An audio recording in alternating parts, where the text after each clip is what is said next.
De retour sur le plateau de la grande émission avec Nicolas Saillur qui est l'invité de la grande émission aujourd'hui, le directeur de l'ADMR Vendée. Et Jacques, votre invité est arrivé, on va le retrouver dans un instant puisque vous avez su aujourd'hui vous mêler de l'actualité. Oui, je sais, c'était un peu facile. Oui, tout à fait. Voilà. C'était très beau. Alors, en parlant de mêlée, en effet, on a une grosse difficulté quand même, mais ça va se résoudre face à l'Angleterre. Ça, c'est clair. Donc, c'est la Coupe du Monde du rugby. Et je me suis dit, tiens, on va aller rencontrer le rugby en Vendée. Et un 7e club vient de voir le jour. C'est le club, alors attention, Club des Terres de Montaigu, donc qui se Ça vient juste de se créer. Alors, c'est, voilà, ouais, 7e club du comité départemental. Donc, depuis juillet 2010, Exactement. Vous avez créé, et c'est déjà le succès. Vous êtes combien de jeunes ? Oui, on est aujourd'hui environ 70 jeunes qui sont inscrits à l'école de rugby, et puis on a une équipe senior qui est en train de se structurer également, où on a une trentaine de licenciés. Alors comment expliquez-vous ce dynamisme en même pas un an? Ouais, on a commencé l'année dernière, on avait environ une cinquantaine de licenciés. On va passer entre 80 et 100 licenciés cette année. Je pense que le rugby est un sport populaire, hein, c'est le 3e sport collectif en France après le football et le basket, à peu près au même niveau que le handball. Et il n'y avait pas d'offre, je dirais, sur les terres de Montaigu. Mais ce sont des gens seulement de Montaigu, une centaine? Des terres de Montaigu, donc toute la communauté de communes, à peu près 80% de nos licenciés viennent de la communauté de communes, donc des 8 communes du canton. Ouais. D'accord. Ouais. Et les autres, c'est Loire-Atlantique C'est un petit peu de Loire-Atlantique, sud de la Loire-Atlantique, comme Remouillé, Aigrefeuille. Il y avait une demande dans le canton Il y avait une vraie demande, oui. Ouais. On s'est rendu compte quand on a fait notre premier entraînement initiation en septembre 2010. Quand on a créé le club, pour être honnête, on pensait vraiment avoir une quinzaine d'enfants au maximum. Et le premier jour, on s'est retrouvé avec 50 enfants sur le terrain, sans éducateur. Les filles aussi, visiblement. Et quelques filles également, ouais. Sans éducateur. Sans éducateur. Comment vous avez réussi à vous organiser? Comment ça se passe, cette organisation? On a eu un petit peu de chance lors de ce premier entraînement, où on a également eu 4 ou 5 seniors qui sont venus en nous disant on aimerait bien nous aussi faire du rugby.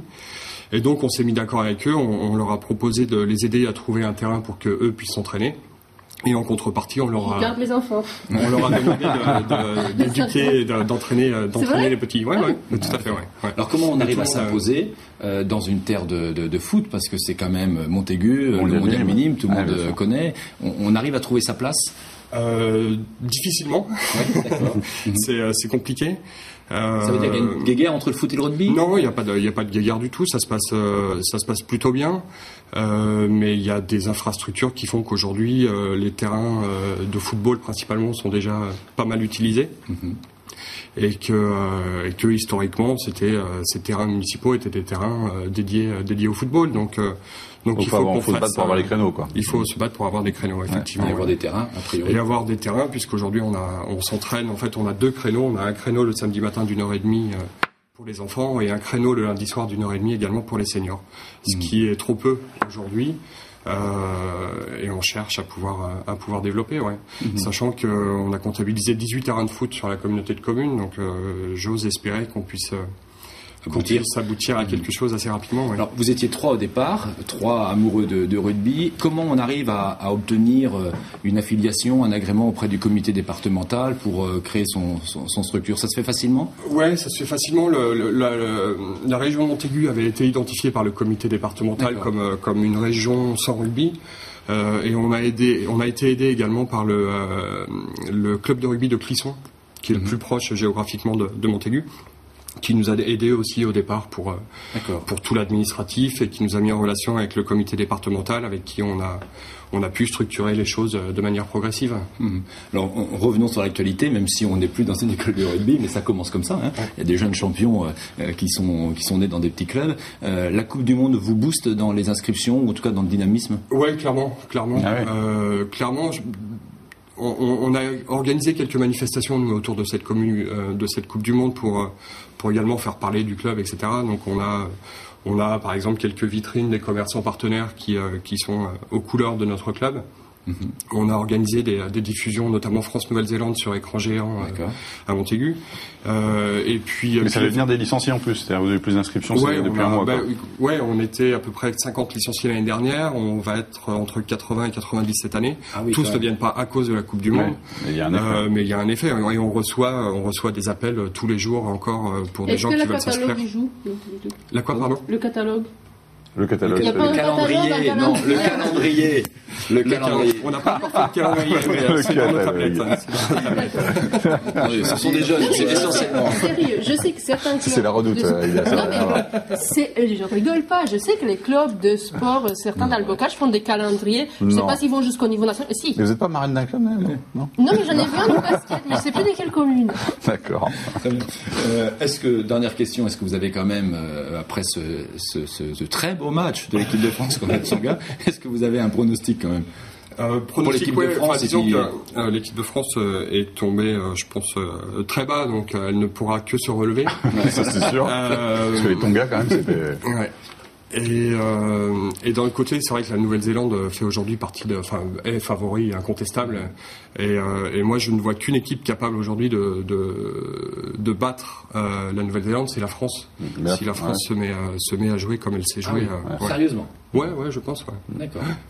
Elle est en dilettante. Il faudra passer déjà le cap de l'Angleterre quand même. C'est ça. Mais qui n'est pas non plus au bout de sa forme. Non, l'Angleterre n'est pas en grande forme non plus. Donc, écoutez, merci beaucoup. On se retrouvera dans un an. Et puis vous nous direz quand vous ferez un catalogue. On vous invitera ce moment. Les t-shirts sont plus jolis. Aïda pourra chroniquer le catalogue. Merci beaucoup, Guillaume Baudry. On a vu, je crois, l'adresse de votre site internet pour ceux qui veulent vous rejoindre, en tout cas rejoindre le club de rugby club des Terres de Montaigu. Merci beaucoup. Nicolas Saillot, directeur de la DMR Vendée, on va revenir sur ce guide des aidants pour les aidants qui s'occupent des malades d'Alzheimer. Je disais tout à l'heure, 80% des 3 millions de personnes âgées qui sont aidées en France le sont par l'entourage. C'est un chiffre assez incroyable.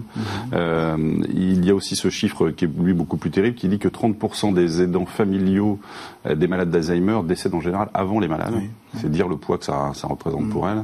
Aujourd'hui, comment vous travaillez en partenariat avec ces aidants? Alors, il faut dire que ces pourcentages sont importants, c'est parce que la très grande majorité des personnes dépendantes vivent à domicile. C'est leur choix. Donc c'est logique que à domicile, il y ait davantage d'aidants familiaux que dans un établissement. Bien sûr. C'est naturel. C'est évidemment l'aidant, le conjoint ou les enfants, voire les voisins aussi, qui sont les premiers en permanence en fait à côté de la personne dépendante. Et donc l'intervenant, que ce soit une aide-soignante avec un service de soins ou l'aide à domicile avec des services d'aide, elle intervient pour apporter un complément, pour faire des actes techniques, mais elle doit absolument écouter et respecter l'environnement familial, le choix de vie des personnes. Elle ne vient pas pour faire son travail et repartir, elle vient pour tenir compte de ce que chacun est capable de faire. Donc ça, c'est la première règle, l'écoute et le respect du besoin de la personne. C'est très fort à la DMR sur ce thème-là. Vous diriez jusqu'à dire que les aidants aujourd'hui font partie intégrante du monde de la santé et du soin? Ah mais certainement, certainement. Sans les aidants, les personnes ne pourraient pas rester à la maison. Voilà, c'est possible, il y a des gens qui sont isolés et qui peuvent quand même rester, mais leur vie n'est pas la même, évidemment. Donc il faut beaucoup plus de professionnels, et je pense que pour permettre aux gens de vraiment vivre le mieux possible, il faut aussi une implication du tissu familial et de voisinage. C'est quasiment une mission de service public bénévole, ce que font les aidants familiaux. Oui. Alors c'est bénévole quelquefois, il y a aussi des statuts pour permettre aux aidants quelquefois d'arrêter leur travail ou d'avoir une petite rémunération. C'est quand même important, c'est d'avoir cette reconnaissance-là. Bien sûr. Ouais. Et puis, ils se font aider en complément. C'est-à-dire qu'aujourd'hui, les aides financières, il y a des améliorations de ce point de vue-là pour les aidants familiaux? Il y a des Alors, je lève les yeux au ciel. Il y a eu un plan Alzheimer. Voilà. Alors, il y a eu un plan Alzheimer. Ça marche plutôt bien. L'État l'a mis en place. Il y a pas mal d'innovations. Le grand enjeu, c'est le financement. C'est pas de créer de nouveaux services, ça existe et ça se développe assez facilement. C'est de permettre le financement. Et donc, le président de la République avait lancé un grand chantier sur le chantier pour financer l'autonomie. Bon, la crise aidant. La question de la dépendance a été repoussée. Ça a été repoussé encore une fois. Donc c'est un grand regret à la DMR de voir ce chantier-là repoussé, parce qu'il va falloir qu'on trouve des solutions, c'est-à-dire des financements. Pourtant, sans vouloir être très mercantile, c'est moins coûteux pour la société de maintenir les personnes chez elles avec cette aide, ce soutien, que de les avoir en maison de retraite ou dans des lieux médicalisés. C'est très clair, ça coûte beaucoup moins cher le domicile, jusqu'à un certain niveau en tout cas. Après, c'est vrai que s'il faut payer une personne à temps plein pour accompagner quelqu'un, bon, ça coûte un petit peu plus cher, mais c'est assez rare. Donc ça coûte moins cher. Ça a été rappelé dans le débat national justement sur l'autonomie que ça coûtait moins cher, mais c'était surtout le choix des personnes. Donc il fallait développer encore le soutien à domicile.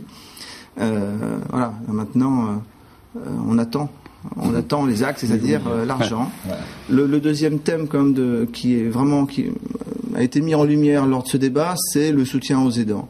Donc il va falloir trouver des nouvelles formules, mais aussi des financements, je leur dis, pour les valoriser, pour aider ces personnes qui sont en permanence à leur domicile, pour aider leurs conjoints ou leurs parents, pour leur permettre de souffler de temps en temps. Alors, il y a plein de solutions. On va en parler tout à l'heure, effectivement, d'accueil de jour, notamment, que vous proposez quand même du côté de la DMR. Et cette notion de répit qui s'est fait jour ces derniers temps.